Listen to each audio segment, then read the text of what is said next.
Because your list is on my list of the 3 reasons why the Minnesota Vikings will win the NFC North division in 2020. Woo! It's going to happen. It's going to get done. By the way, so they should rename the NFL divisions. Like the NFC North division should be back in play. Like, like the directions north, south, east, west. Boring. Like, remember when the Big Ten went to leaders and legends, and then they got like absolutely destroyed because of it? Maybe not.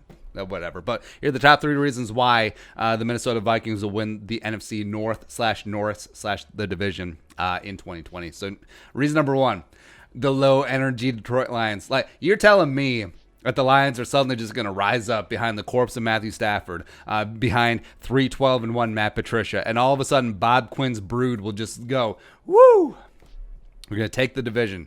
Great.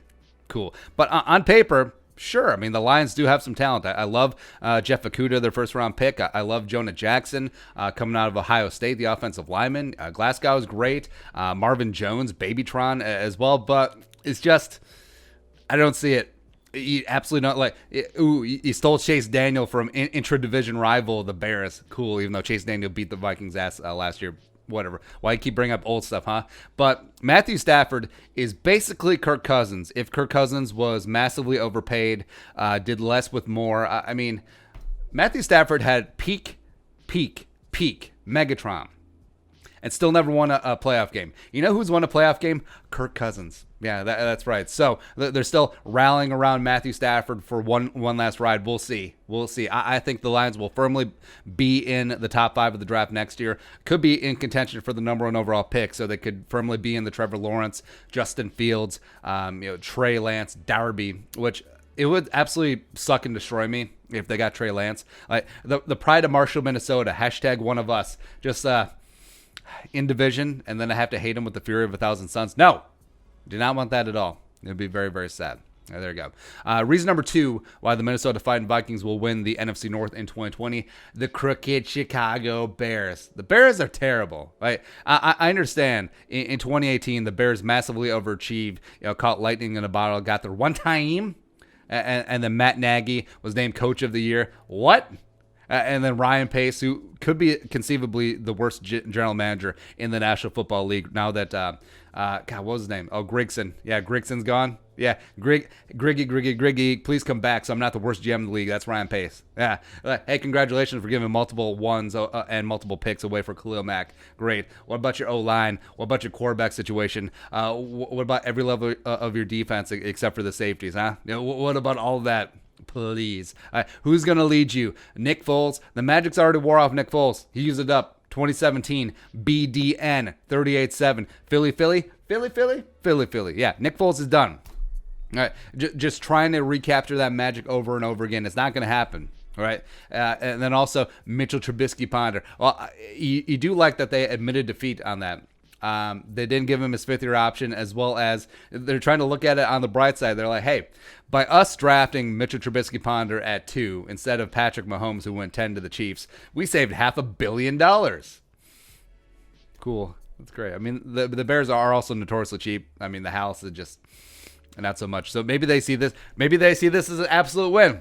I don't know. But like the Lions, I think the Bears could easily implode this year. And, I mean, frankly, Kyle Long was right. I mean, there's something wrong with the staff. There's no cohesion. There's no unity. There's nothing. And, yeah, it's basically a 2-team race in the NFC North. That's being nice about it. Yeah, I think the Bears could firmly be in the top 5 Trevor Lawrence, Trey Lance race as well. So it'd be fun. The Lions and the Bears, 1 and 2 overall. It's rough. You hate to see it. Actually, you do love to see it. Also, Kirk Cousins is finally going to win a Monday night game, Week 10 at Soldier Field. It's going to happen. Lastly, reason number 3 why the Minnesota Vikings will win the NFC North in 2020. The greasy, grimy Green Bay Packers are going to fall back to earth. Oh, hey, congratulations, 12-year-old boy, on your massively fluky 13-3 seasons. Cool. Even though you're just trying to alienate your all-time great quarterback who's been in steady decline for the past 3 years, except he's still better than whatever the average quarterback can scrape up around the league. But, hey, actually, no. You should start Jordan Love. You should, because my passive aggressive faint praise of Aaron Rodgers, Yeah, no, not so much. But yeah, you don't give credit to that defense. You don't give credit to Mike Pettin, the only adult on that actual coaching staff. Yeah, the defense is actually pretty good. I love Jair Alexander. I enjoy Zadarius Smith whenever he's not destroying Riley Reef. It is good to see. But that offense, man, it's going to be rough. And now I understand that every egomaniacal offensive, so-called offensive genius, like wants to install their own kick-ass offense. We've been over that here in Minnesota many, many times. So now, instead of coaching your players and fitting them into your scheme, you're trying to fit your play. You're trying to scheme your players. Why no? Other way around. Doesn't matter. Either way, the 12-year-old boy and Aaron Rodgers, the octogenarian quarterback, are already butting heads. You didn't take a wide receiver in the deepest wide receiver class in NFL history.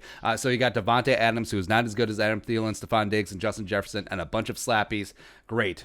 Cool. Great, grand, wonderful. Plus, your offensive line got worse. You're still rolling with Billy Turner. Good luck with all that. You're bringing pretty Ricky Wagner, a.k.a. Danielle Hunter's tax write-off, because he's one of Danielle's dependents. And also, like, you just keep trying to bury Aaron Jones. Why? Aaron Jones is like one of the few Packers I actually like. But then you bring in A.J. Dillon, who's a fine two-down thumper. Cool, whatever. I mean, if you just wanted A.J. Dillon, why don't you just roll with Jamal Williams again? Oh, wait, you still have him on the roster. Yeah, so it's going to implode this year. It's going to be a regression back to the mean, and it's going to be a lean, mean, terrible 7-9 machine for the Packers. So I think the Vikings pretty easily could walk away with this division. 11-5, that's my minimum. That's my floor. That's the basement. 12-4 easily. 13-3 I could see. 14-2 who would have knew. 15-1 getting it done. 16-0. Woo! It's gonna be relatively easy, right? Man, I just hope the season goes down, because you and I, we're on the same wavelength. It's gonna be cake. It's gonna be cake. The division will be in the hands of the Vikings yet again. There you go. But your thoughts. What are your reasons why the Vikings win the division in 2020? Let us know in the comment section below. Subscribe for daily Vikings takes. Want to support the work? Pull us on the Venmo. Plus, give us a follow on social media as well. But until next time, Skull, production value.